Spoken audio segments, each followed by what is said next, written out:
Mira, el primero. Durante toda la semana se va a poder divisar al cometa Pan-STARRS en el cielo, sobre todo en las provincias del oeste del país. Por ejemplo, esta es una imagen que escribió un aficionado junto a esto que estamos viendo.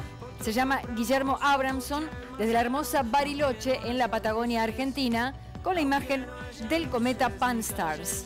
Estos son los tweets que son noticias a esta hora. El 12 es varios tenistas argentinos empiezan a jugar hoy en el ATP 1000 de Indian Wells, pero Juan Pico Mónaco recién jugarán la segunda ronda de este torneo, así que aprovecho el tiempo libre para hacer una producción de fotos para esta revista. Miren ustedes.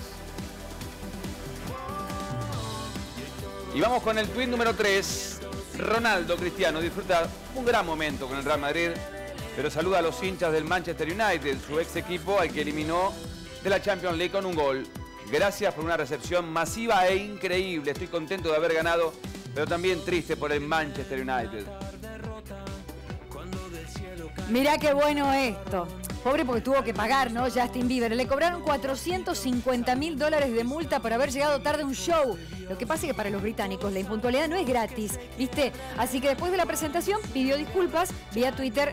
Hubo que pagar la multa, lo que decíamos. Y escribió: llegué 40 minutos tarde al show, no hay excusas para eso, pido disculpas si alguien se sintió molesto. Sin embargo, fue un gran espectáculo y estoy orgulloso de eso.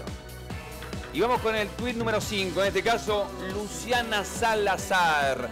Adelantó imágenes de la producción que realizó para la colección invierno 2013 del diseñador de zapatos Víctor de la Cueva. Lindos zapatos, ¿no?